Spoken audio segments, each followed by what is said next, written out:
Hello everyone. It's Ted and we're going to do a great painting today. Let's see what we got going on here. How's that for an intro? We've got our 16 by 20 here, and I'm just going to apply the liquid white here while I ramble on.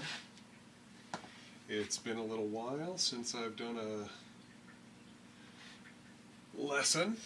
Not too long, only a week or two. There's been longer breaks. So, I don't know what I'm doing here. I'm just throwing some color on, and I'm going to start grinding it into the canvas here. If the title didn't tell you, I am a certified Bob Ross landscape instructor out of Michigan, just outside of Detroit. Been an instructor for, at the time of this recording, just about 6.5 years. Painting for 8.5, teaching for 6.5. All around Michigan. Occasionally I travel around the country. I think I'm done with trips for the year, but who knows what next year will bring. I've had a couple of requests for me to come out to various locations, and I'm kind of working out the details of that. Perhaps I'll be in your neck of the woods. Alright, well, we got a lot of liquid white on there, probably a little too much, and that's okay. Better a little too much than not enough. So let me clean up my brush a little bit. I'll give it the old fingertip test. Let's see what we got. Actually, it's not so bad. Is that going to autofocus on me? Come on, autofocus. There we go. You can still see the grooves of your finger through the paint. You know you got about the right amount. Now, I have been doing a lot of painting lately. You see here I picked up a little bit of residue from my easel, and there might be a little bit of a bit hanging out there. Nothing that's going to affect this painting here.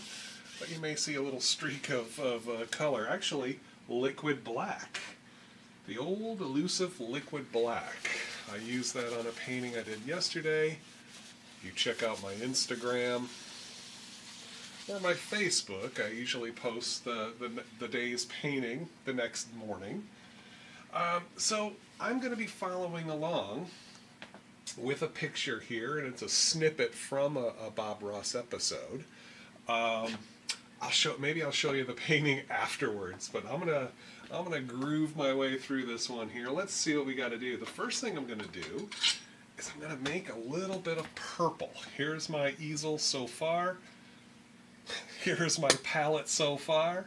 I've got my white, phthalo blue, alizarin crimson, midnight black, dark sienna, Van Dyke brown, sap green, cadmium yellow, Indian yellow. I might put some other colors out there. I just kind of forgot. So, let's make a little bit of purple. And one of my favorite ways to make purple is load a little bit of the crimson, come over, grab a little bit of the phthalo blue, and just bash it in until I see purple. Okay, a little bit more. You can always add more, depending on your mood of the day. And I'm bashing it in and creating the color and loading the brush at the same time. Let's see what we got here. Wow, I totally forgot. Right off the bat I was going to do something. But that's alright. I've got my 2-inch brush here. Right off the bat I make a oopsie. Let's put a little bit of yellow in here first. Oh, I don't know, something like that. Maybe a little down here. I don't know. I've already gone different from what the painting is. Not too different, but a little different.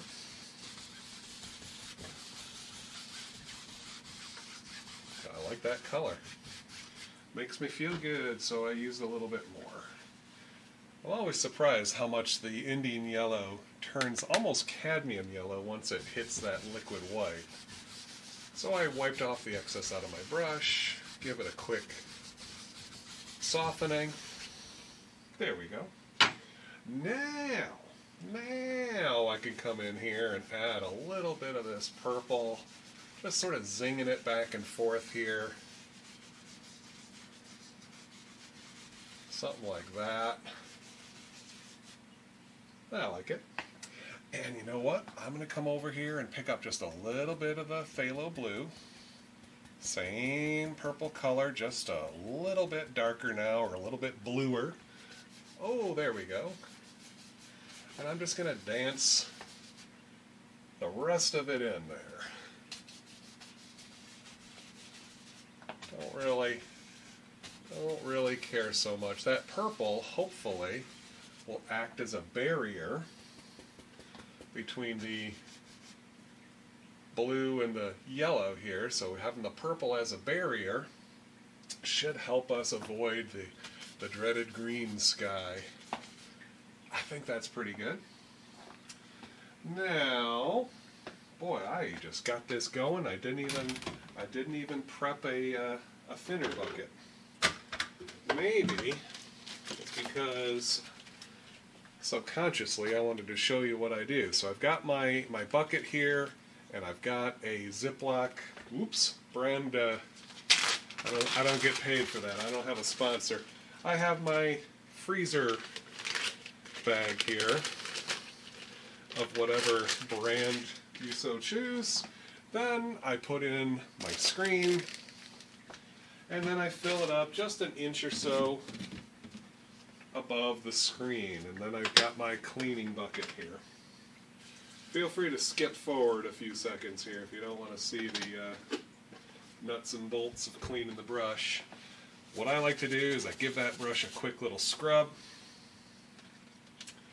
Then I go into the bucket, give it a swirly swirl, tappy tap, swirl it around a few times, get the excess off, and I use my beater bucket, my beater rack here that I made.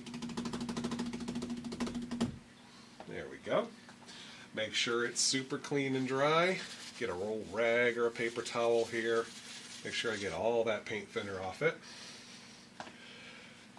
And now we can soften where that purple and the yellow meet. The harder I push, the more it will move the paint around the canvas. The softer I touch will just take out those pesky little brush lines. So you alternate here as you need to with harder strokes. Any excess paint you pick up, I just like wiping it off as I go. And look at that. See that? Nice softening happening here between the yellow and the purple.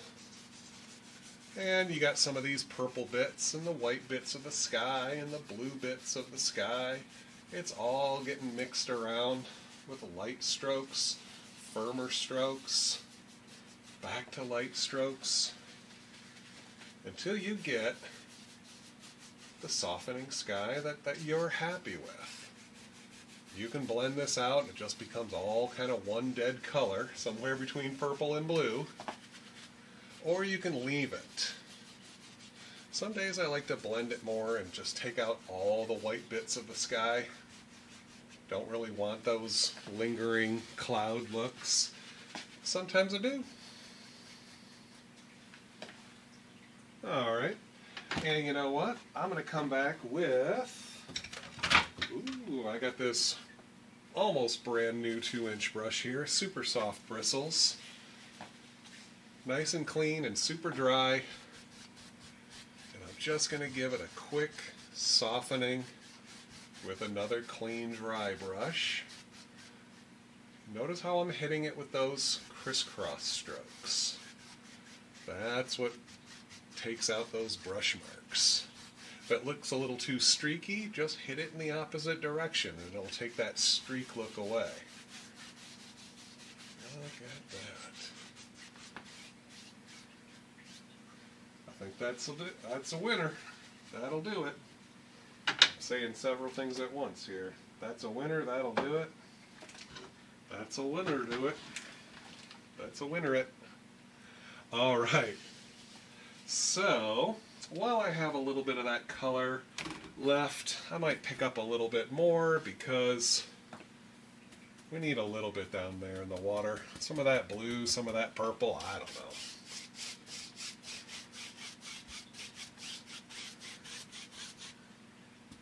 Purple, some blue. Just want to get something up here. I don't know how much water we're going to have.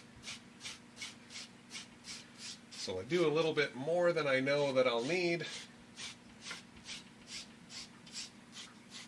Or just in case. And that gives me options later on. I always like having options when I paint. Maybe a little bit more blue here at the bottom to make it make sense for the reflection of the sky. Give it a quick once over. And I think we got our water in there. Or at least all that we need for now. Oh, look at that. I still want to play around. Try to avoid the temptation of playing around.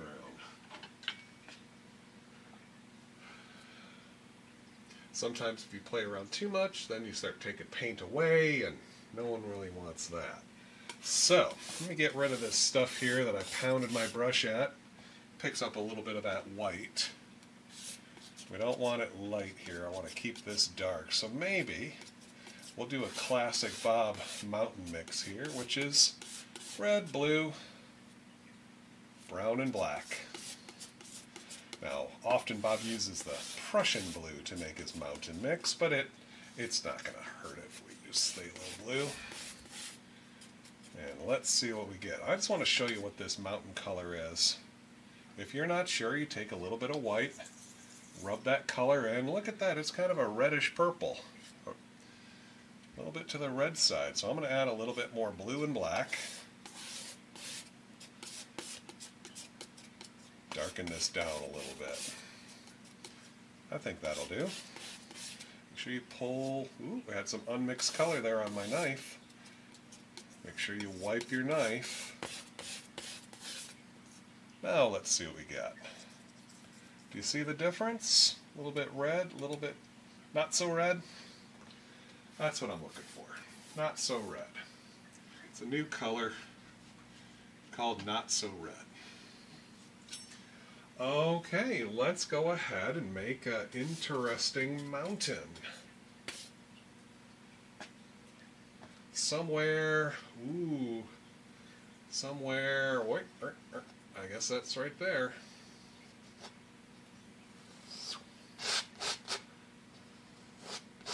So I'm just taking that nice roll of paint, forcing it into the canvas, press it in, and then lightly scrape away the excess. We want a little bit of color there.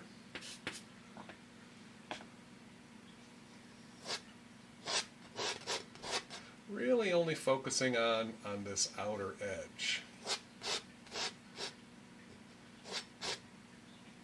Sometimes I get to fiddling, and you do a little bit more than you needed. That's okay. We work with what we got.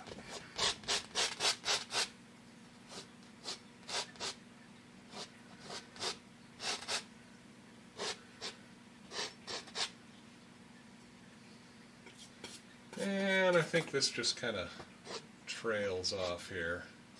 Kind of a ridge style mountain over on this side. Ooh-wee, we got a lot of stuff to work with here. So, let's see, just cleaning off that brush, press in, and then pull away. Maybe I'll pull down. If we said this was a ridge style, I'll pull down to change the angle a little bit. I don't know. We can change our mind. Just want to move the excess paint here and use that paint just to fill out the basic shape of our mountain. Don't really need to overwork it. Keep going over and over and over. It's not necessary. Why? Well, we're just going to be filling it in. That's why we're going to be creating highlights and shadows in there. So we just need to fill in, put some color out there. And you see here, sometimes I like to just take my brush and pull a couple bits to the left, a couple bits to the right, and we gotta get a little feeling of what's going to be our highlight, what's going to be our shadow. And if you don't like it, we're not committed to it. We're not married to it quite yet.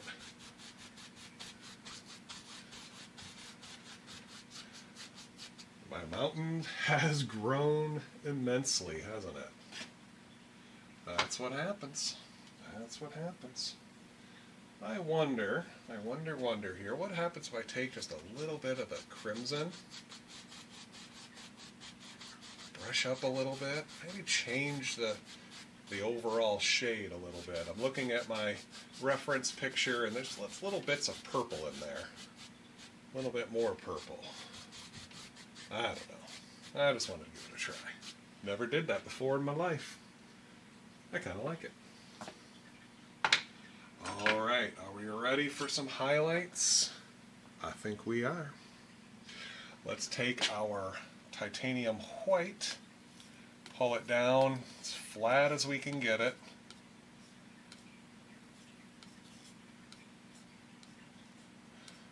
That's pretty flat. And cut our little roll of paint, something like that. So, we've got our little ridge style here, but it's not just straight up and down. There's a bit of an angle here. Can't stress how light we just let this knife and paint touch at about the same time. Find the angle there and then just drop. See that? Very light.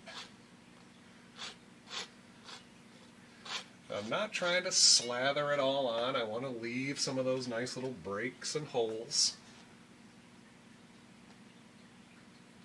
And if you leave some open space here, it's okay. It's okay.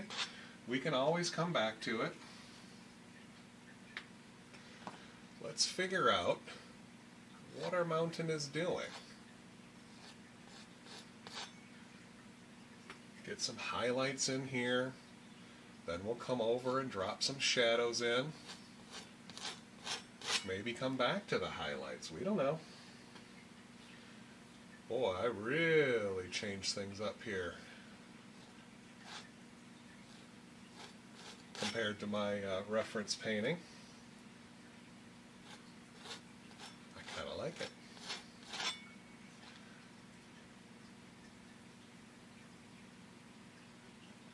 Maybe we'll see a little bit right, something like that. I don't know what's going on here.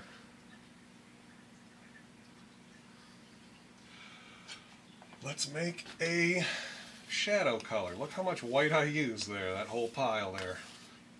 Still got plenty though. I'm going to use this color and I'm just going to put it over here. Make a shadow color. Maybe a touch of that purple, a little bit of phthalo blue in it. Maybe a little more phthalo blue. But I'm going to dull it down with that background color. Look at that interesting shade. Scrape it up one more time. Sometimes that color stays a little bit lighter underneath. There we go. Let's see how that works. So, let us see. Little roll of paint. Maybe. Got a ridge, little ridge thing happening on this side. Ooh, I like that. Like how a little bit of that purple and a little bit of the blue kind of play against each other right in there. That's pretty fun. Now, if this isn't working for you, if you're using a smaller canvas, feel free to use the smaller knife. You know, we got the big knife and we got the smaller knife. Now, I am going to come back just a tiny bit of that white. I wanted to get a little zinger right there. So I can come back and get right up there with the shadow. Ooh-wee, that's pretty interesting.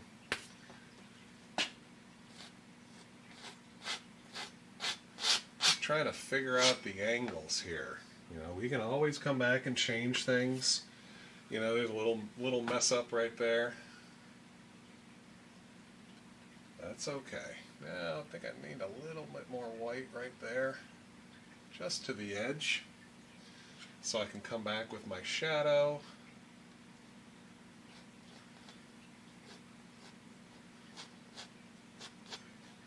Get some of that in there. Now I think I am going to switch over to the small knife. I have a little smaller area to work with in here. I think it'll just make my job a little easier.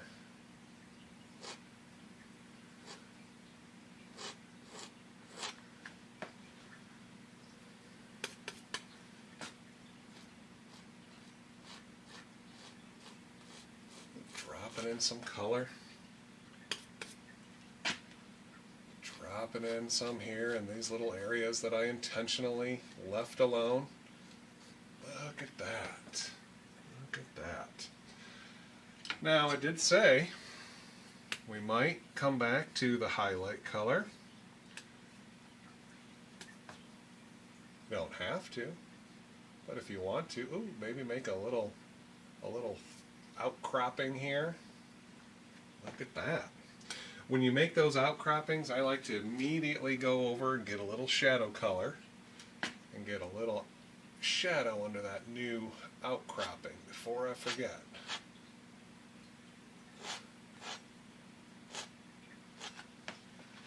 There we go.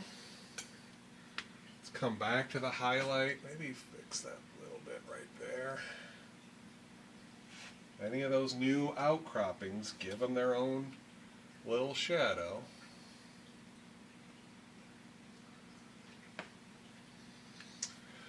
And there we go. Maybe change my mind. I'm going to lose that little bit of shadow there. And let's create a whole little ridge here. Just by taking our highlight and pulling some down, we create a whole new plane. That looks very, very cool, very three-dimensional, right?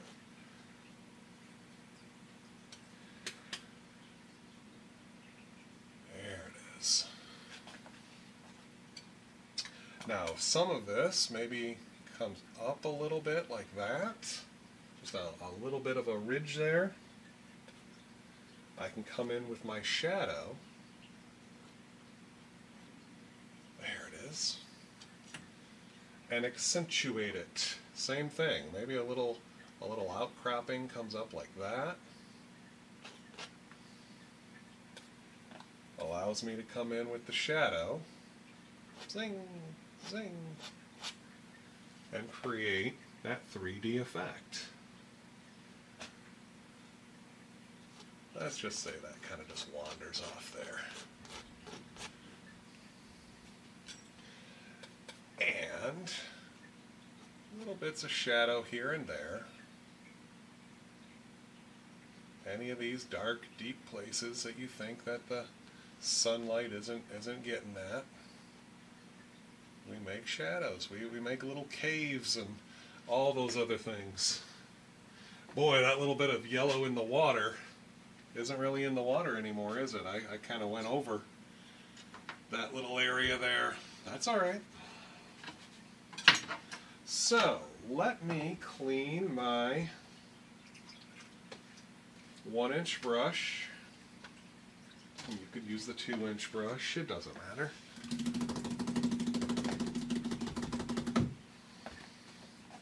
As long as it's super clean, really, really dry. Let's create a little bit of mist here. Tap, tap, tap, tap, tap, and then lightly sweep upwards. Creating some mist at the base of our mountain, some foggy effects, just by tapping the color that's already there.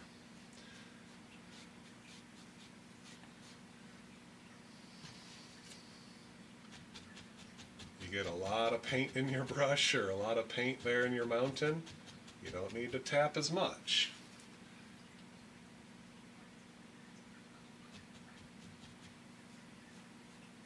Just want to create the illusion of mist and fog. And I like to do at the very bottom here a couple little crisscross strokes. Again, if it looks a little streaky, just hit it in the opposite direction and you'll take that movement away. That little streaky look. Something like that. Boy, oh boy, isn't that something? I got to take a step back once in a while here to admire my own handiwork. Oops, bumped the table. There we go. That's some kind of interesting mountain. I feel like this could be a whole different painting here and put these little ridges and streaks and stuff all across. I kind of want to put one right here just to make it look a little interesting. But we're going to be covering a lot of that up anyway, so I'm not going to worry about it. All right. I tell you what. I'm going to come over here and make another color. So let's get rid of this shadow color. And since I have all this purple here, let's use it. I'm going to add a bit more black, a bit more brown, a bit of dark sienna, a nice little lump of green, and let's see what we get. Small knife there, it might take a little bit extra time. Kind of getting a brownish green, huh? Just a very dark color, little hint of greenish color underneath. And that's going to make a great color for our shadows of our bushes and trees and so forths. Pluralizing words, I don't think you could plural.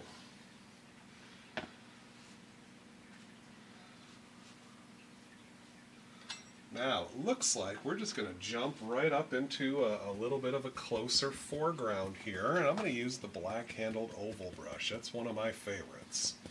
I really like the look that it gives here. Just going to drop in some basic shapes. It's a little bit thinner consistency than the titanium white, so it should stick pretty easily. Look at that. Dropping in some basic shapes here. It's all going to change dramatically once we get highlights going on here, so not really worried about it too much, just looking for the form and shape of the outside edge. The more color you put in your brush, the darker it will appear. Something like that. I don't even think we need to do any more there. Now, using that same color and my 1-inch brush here, I'm going to tap and create a little bit of grass.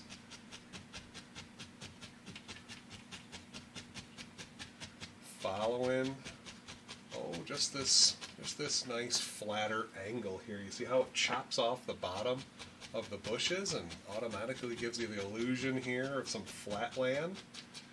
Again, don't really care about the color as long as it's a little bit dark. Mostly looking at the shape here, the angles. And we're not committed, we're just playing around here. Okay, let's see. Now that we have that done, we better do a little bit of highlighting.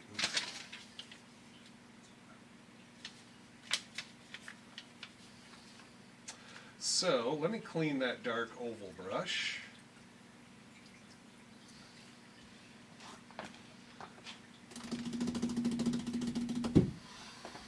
Maybe I shouldn't have thrown that purple away.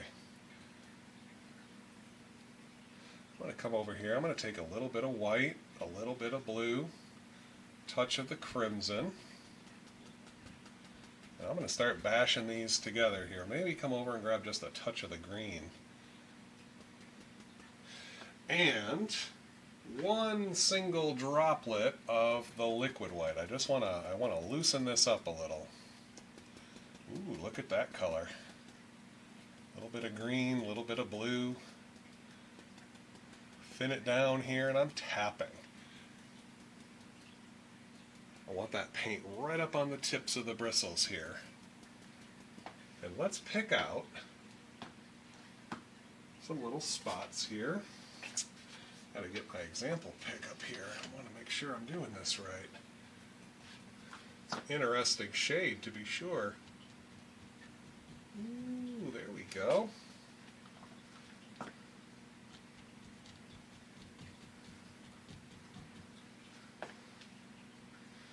I'm going to kind of switch it up as I go here. I might add a little bit more green to some of these.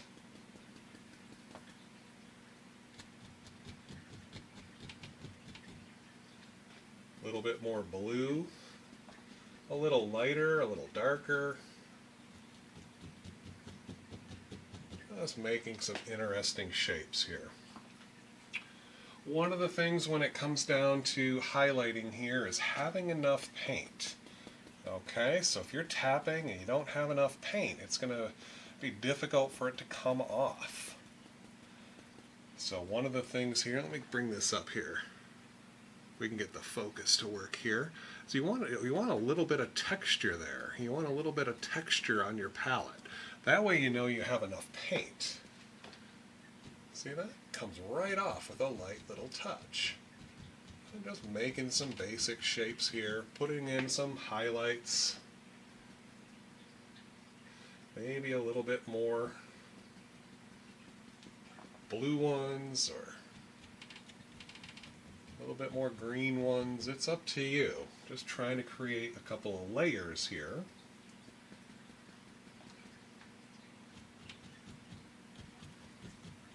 With a little bit of dark in between.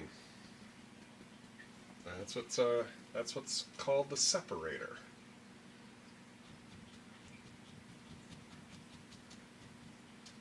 I don't know. I think that one's going to get covered up.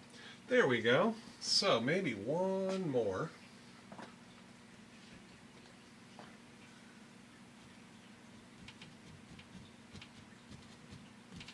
All this little underbrush and so forth. Very nice. Quite interesting. Now, something I've been practicing lately is my very flat grass. I really like that lawn-like grass. Just looks like a really flat field here. So let's go ahead. I'm taking my cadmium yellow, maybe a little Indian yellow, what the heck. Come over here, grab a bit of the green, and maybe some of that shadow color. I want to dull this down. I know it looks a lot darker here on the palette. It'll lighten up here big time. And if it doesn't, well, we'll force it just by pulling a little bit more color through. Or a single little drop of the liquid white. That lightens things up. And a little bit of black or your dark shadow color to dull things. And then once I get that paint in my brush like this, I tap. Find the angle that works for you, and you start to see that paint come right up to the tips, and you see that little ridge of paint forming.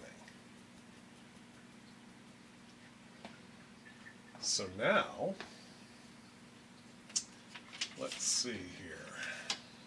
I come over here, not all the way to the side, but right here, and I tap.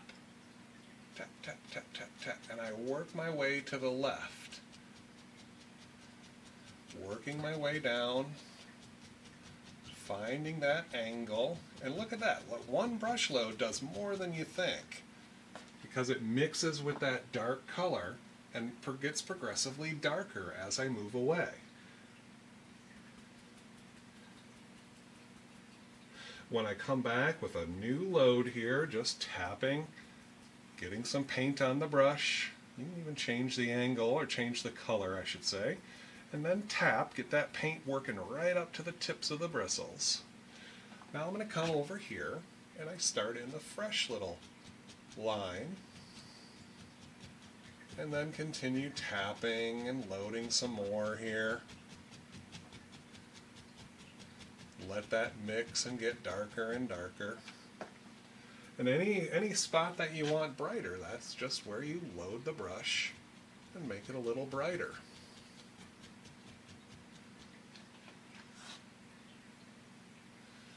In your world here, the sunlight is hitting in different spots.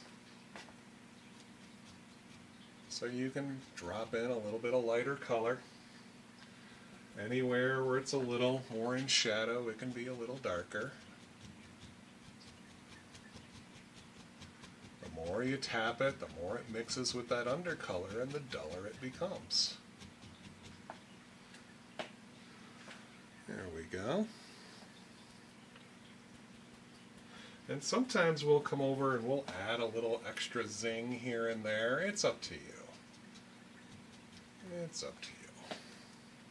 The idea is now that we see those background bushes and boom, now we got some land here in the foreground. Looks pretty cool. That's the important thing, right? It looks pretty cool. So I'm going to take my, I think this dirty old brush might work. Just take a little bit of it, pull some of it down, create a little bit of reflection. Not much, not much.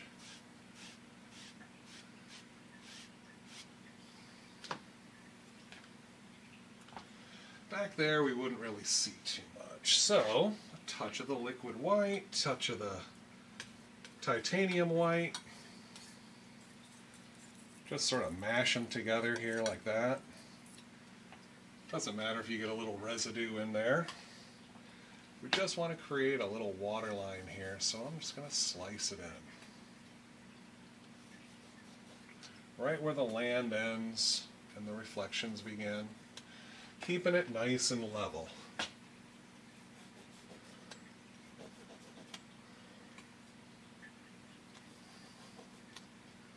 There we go.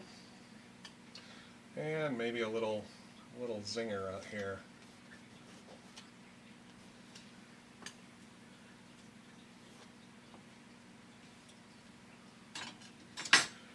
Alright, I tell you what, let's do that again. That's how fun it is. We can just do this multiple times here. I can make this happen really fast here, just in consideration of your time. See that? Look at that. We just dropped in a whole new plane there. Maybe this bush turns into a foreground bush. Boom! Look how easy that is. Ooh, someone's upstairs creaking on me. Something like that. Maybe just take a little bit of that. Pull some of that down.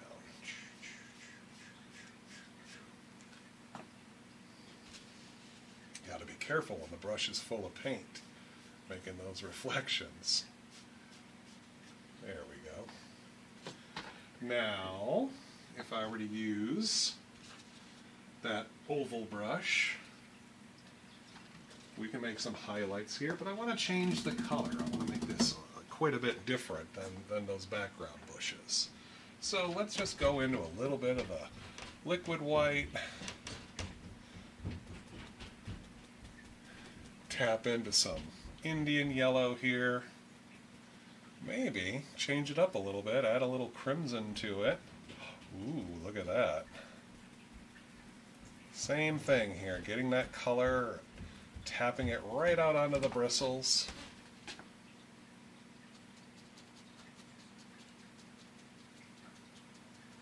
Making an interesting shape. Maybe in your world there's a couple of layers of the bushes. So if you were to change up the color after that first one, drop down here, look at this. Maybe there's a whole new layer of bushes in the foreground here.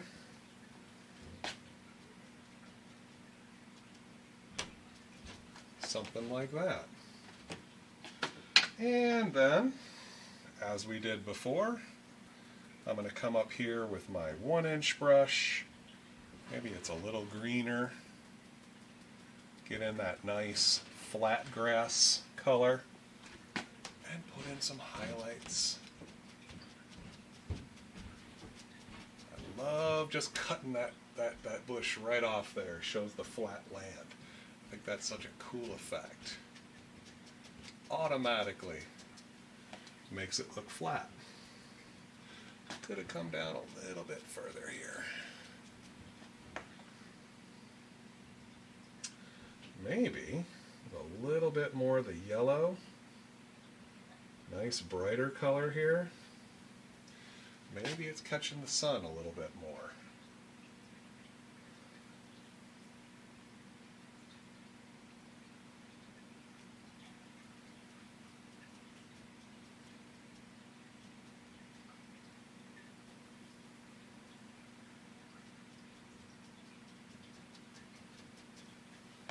There we go.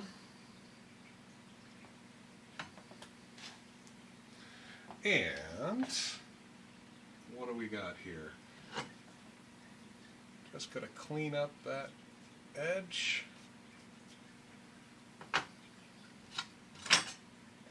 Maybe with this being a little bit closer to us, we see just a little bit of land under there. A little bit of dirt before the water. Not much. Not much. I'm just rubbing.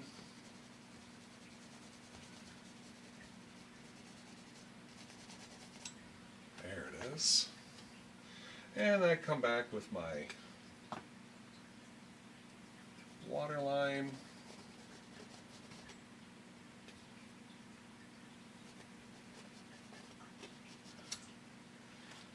There we go.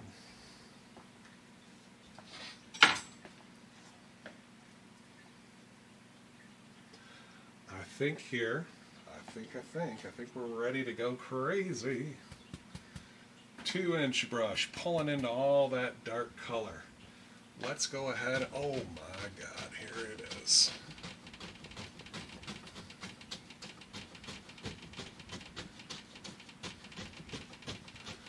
You know, it's about 20 minutes into the 26-minute Bob Ross episode here, where he just starts bashing in a giant tree to cover up all that dead space in the canvas. You know, I don't really know what we're doing here. Like I said, I've gone off the rails here, creating some basic dark shapes, stuff in the background here. Maybe with my oval brush we can create some more dark shapes here, give a little indication of some dark trees. Let's see. Yeah, you know, there's really not much going on back here. If I was just to take a little bit of my highlight color and I'm bashing it in there, getting a quite dull look to it. We don't really need a lot going on here.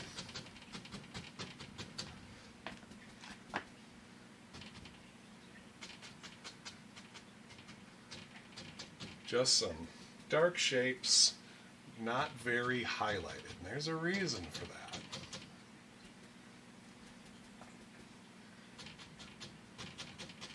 Which I'll go into in a little bit. There we go. I can go into it right now because we're going to put in some big old foreground trees here. Let's take our dark brown, our dark sienna, just kind of loosely mixed together. Ooh, now we got a dog barking too.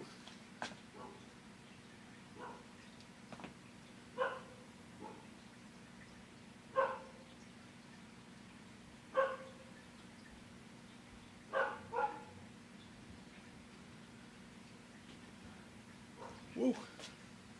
Big old tree.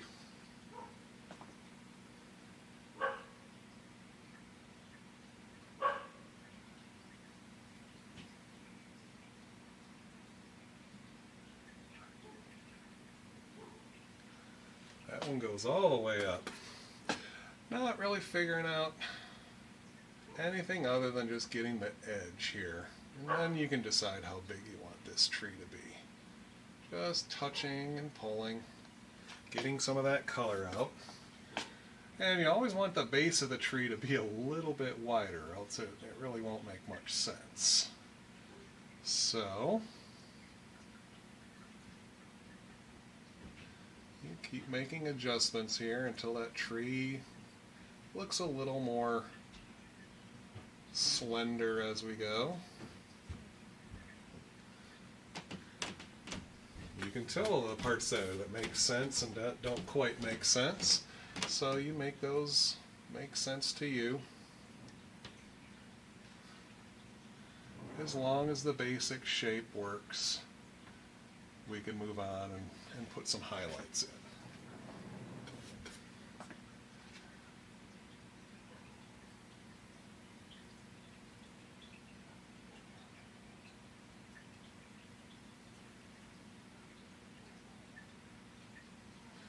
Do you see how that background section here doesn't really matter? We don't want it too bold because it's going to be in the background.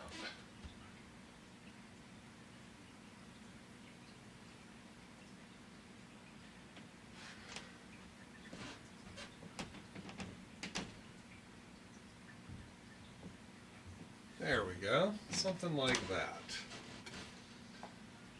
Now, let me take a step back here.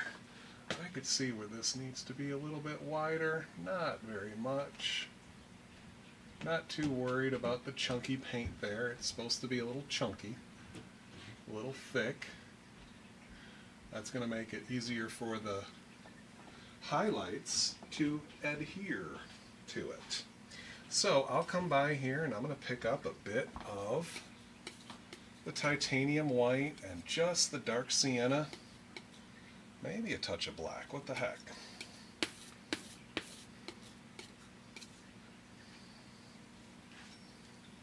Cutting off a little roll of paint, and it looks like here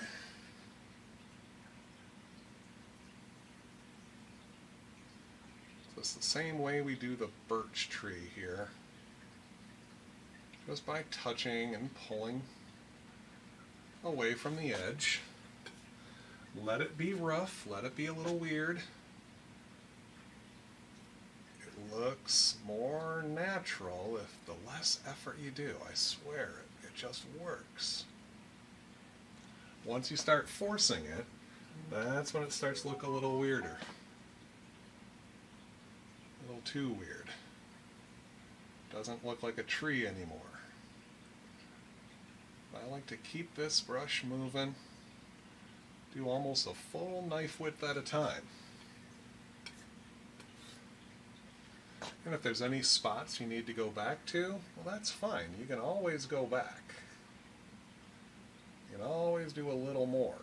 But if you try to do it all in one go, it makes making adjustments that much more difficult. Okay, now let's see about making a mess here. I may need to make some more of this dark color. Got all this brown, black.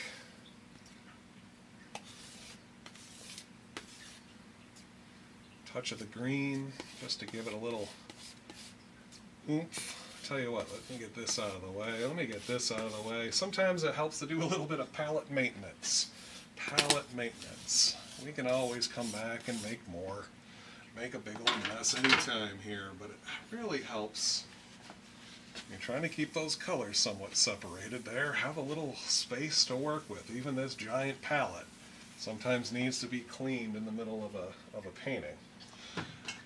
So, maybe a touch of the crimson, a little bit of that blue. Just want a big old pile of this dark color, with a little hint of brown and or green. That crimson and blue makes that nice purple color, and then the green and brown dull it down well past plum into that kind of olive color. Makes a beautiful background.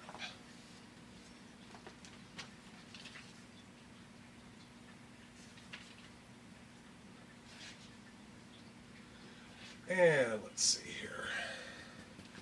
I might use that to drop in some bushes down here in the foreground. They're kind of behind the tree, in front of the tree. There we go. Look at that. Instantly.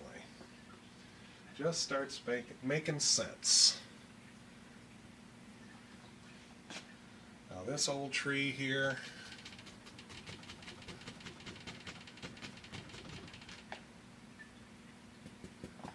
it's going to have lots of crazy sections on it.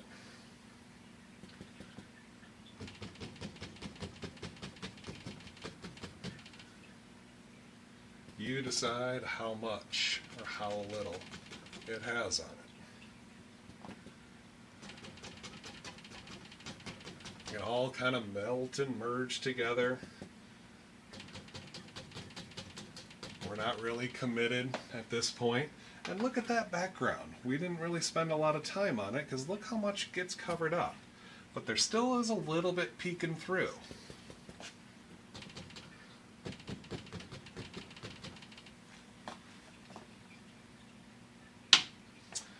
Alright, before I jump into too much here, maybe we got a branch or two kind of peeking out.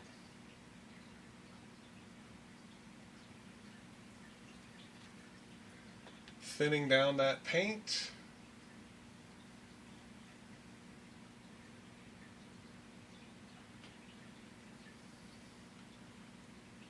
We'll see some of these kind of running around in between our branches.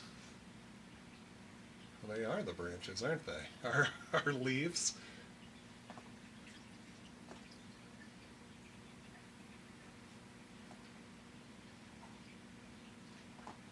And just a touch of white. Ooh, not thin enough. If it doesn't flow, add a little bit more paint thinner. The liquid white isn't always enough here to get this paint to flow.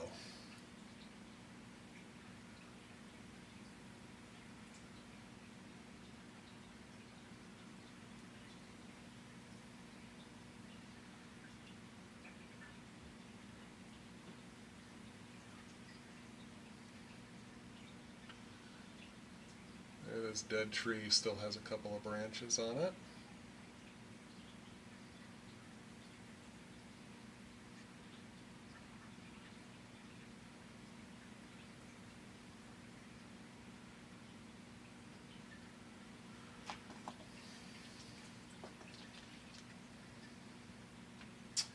Now, what I gotta do is yet again clean this oval brush. Sometimes it's helpful to have two brushes working, or just one and you gotta clean it some more. Okay, what am I gonna do here? I gotta decide which tree is gonna be the more visible tree, and make the other one first. So I may need more color here. I may need to put some more Indian yellow out on my brush, out of my palette too. In my brush from my palette. You can tell, what are we, about an hour in?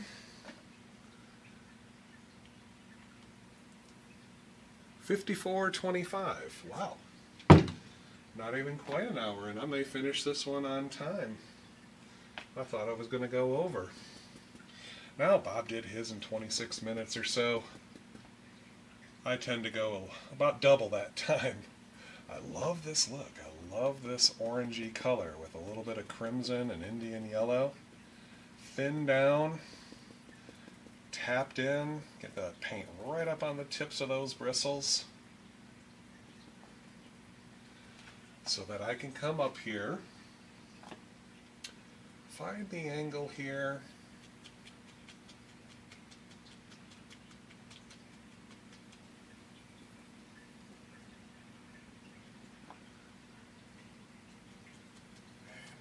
create some spectacular looking highlights, hopefully.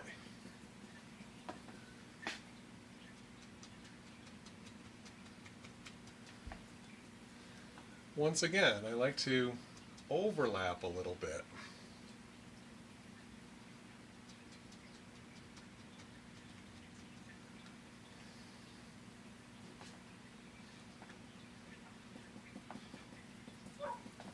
Nothing wrong with stopping and making adjustments here, getting that paint just right on your brush so it comes off with that nice bright look, and it gets duller and duller the more you tap it. Come back with a little bit brighter color, and you start to create these clumps of highlights.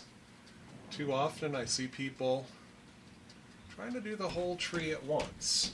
You know, one tap, one clump. But if you build out sections at a time, it just starts looking a little more natural.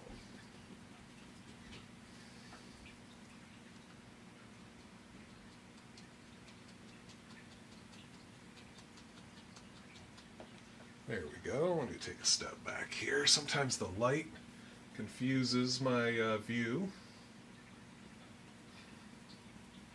And if the paint isn't coming off the way that you like it, just stop and figure out the problem. I think my problem is I ran out of thinned paint. Just putting more paint in the brush isn't always going to work. You got to have it the right consistency. There it is. I think I'm going to stop right there. I'm going to save that color. I am going to break out a new oval brush because I just want to save that color. I'm going to come over here and I'm going to make this other tree a bit more into the cadmium yellow look here. So with a touch of paint thinner, because I don't want to brighten up this yellow any brighter than it is. So I'm going to use a single drop of paint thinner.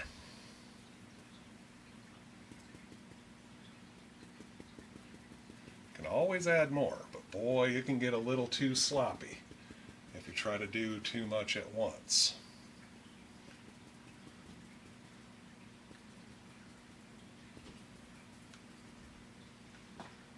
Ooh, that one up there is going to be a little tougher there.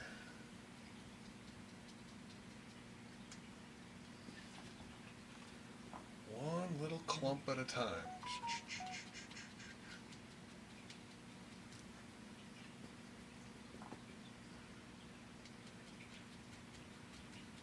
All about finding the angle. So you make these nice little, well, they're almost like little frowns, aren't they? All these little things.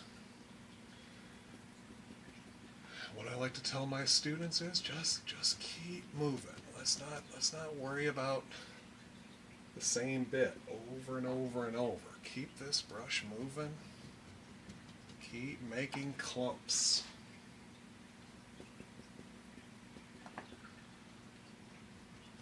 Alter the angle a little bit, alter where these clumps go so they're not just all exactly one underneath the other, one underneath the other. They kind of will offset here and there as you go down. Like when we make evergreens, they call those like Z trees. I'm kind of creating this little, kind of a little zigzag thing here.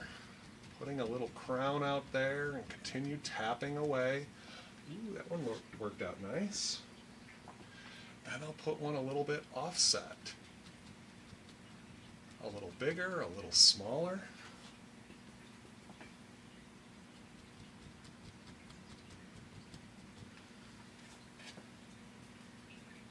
See, I can come back if one's not looking right. I can add a little bit.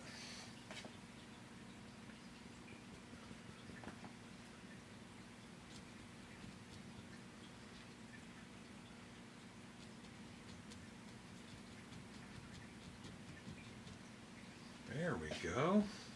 Now, I'm going to go back to that other oval brush I had. I purposefully left this color here since it was a mixture of alizarin crimson and the Indian yellow. I think I just added a little too much paint thinner. And instead of risking it, which normally I just say meh, I'm going to stop and get a little bit more paint to soak up some of this thinner.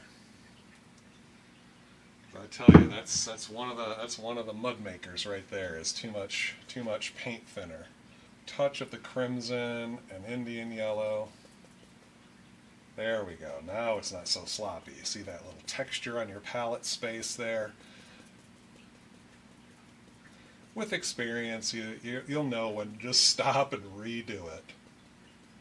Because I want to make this tree here in front of this one. So I should have done this tree first and this tree second.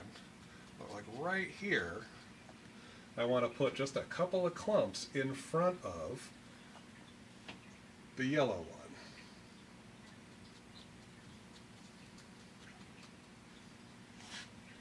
And sometimes, if you do it just right, you got some little sections here, the little dark sections. Well, I'm going to drop a little clump of that color in, and that'll create that overlapping effect.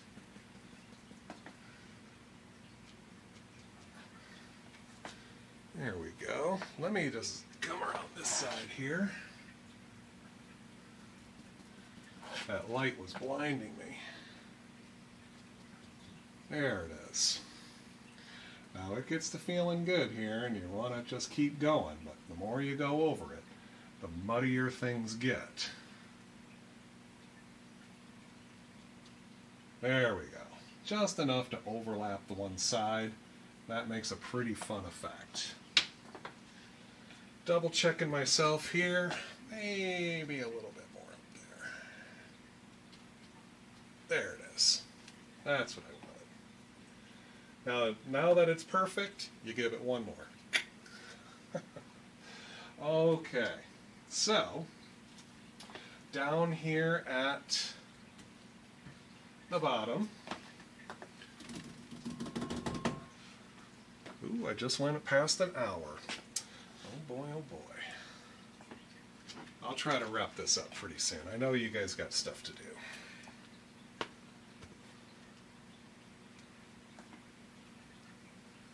The rest of it is pretty much the same thing that we've done.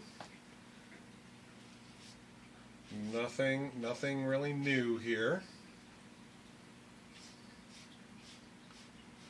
A little bit more reflection. Then I'm going to come back here, get a little bit of the liquid white, a little bit of that cadmium yellow, bit of the sap green. Pull, tap, pull, tap. Get that right amount of color, the right consistency, the right boldness. I tell you what, I'm going to add just a touch of the phthalo blue. Oh my lord, that wasn't a touch, that was a lot.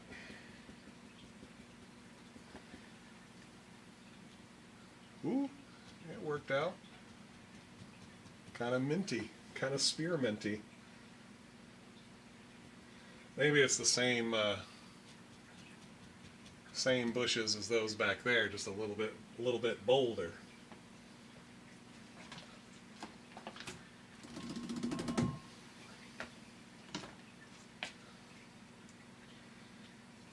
But a little too bold for my taste here. So, I just stop, I clean my brush, I find a new spot on my palette.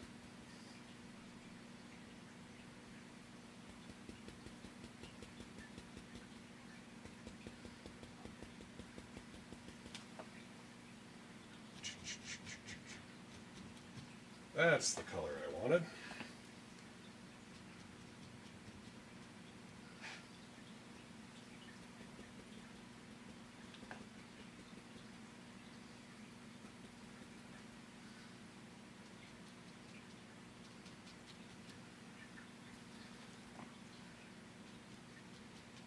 There we go.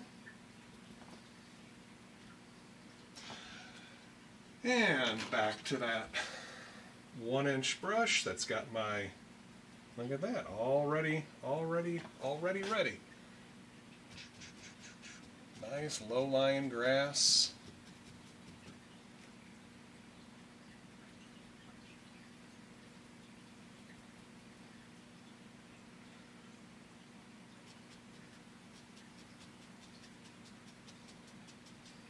Love the way that it just cuts and creates that land. Cuts those bushes right off at the base. Okay. Now, with a little bit of my Van Dyke and dark sienna mixture, I can create a little bit of dirt.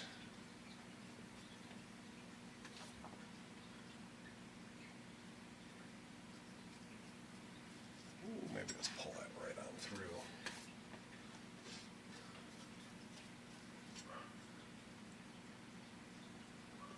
Oh, that dog here's a squirrel or something.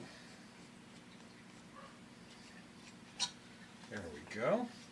Now with a little bit of the dark sienna and some titanium white, I loosely mix this together. Ooh, look at that. Marbly.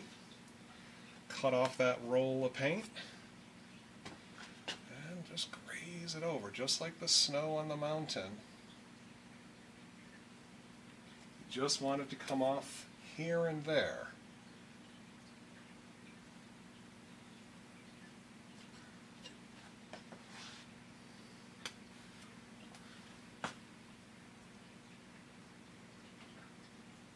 Give it that sort of dirt look.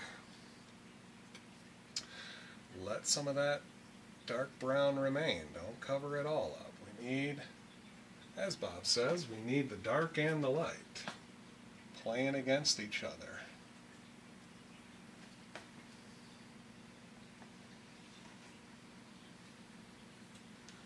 Come by and with our water line,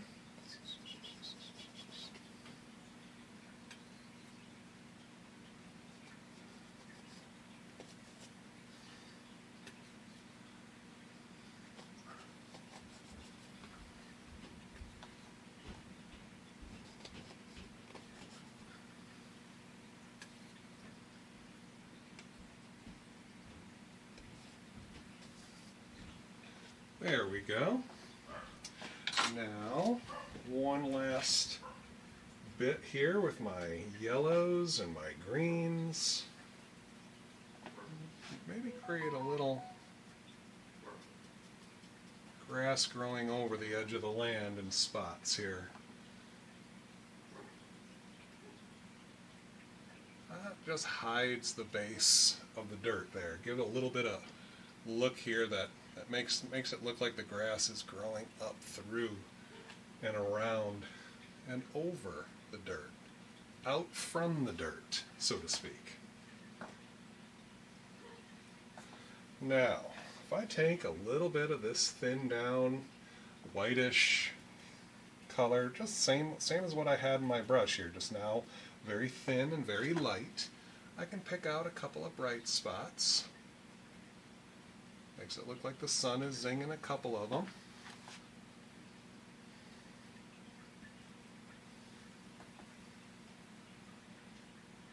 There it is.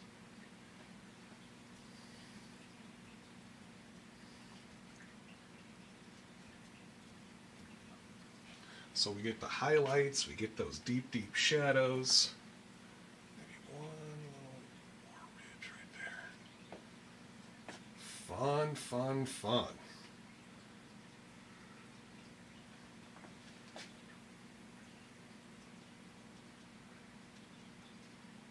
Good enough. Now, let's take our knife here and scratch in a couple little sticks and twigs on these bushes here in the foreground. We'll put a couple things back here if you want.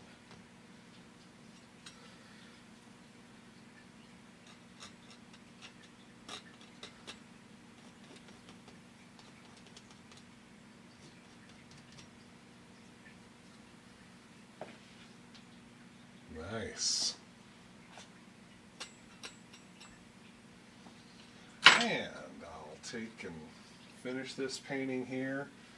Oh gosh, what color to sign? I think I'll sign with the Midnight Black, which is a very purpley black. Thin down this color. One of the last paintings of 2023 here.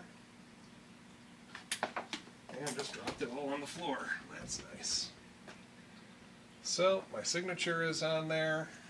Kind of looks like a 5 instead of an S. 23. And I think we've got a finished painting. If you stuck around with me for the whole hour and 1 hour and 11 minutes, thank you guys so much. I really appreciate you hanging out and being a part of this. I'll see you next time. Take care.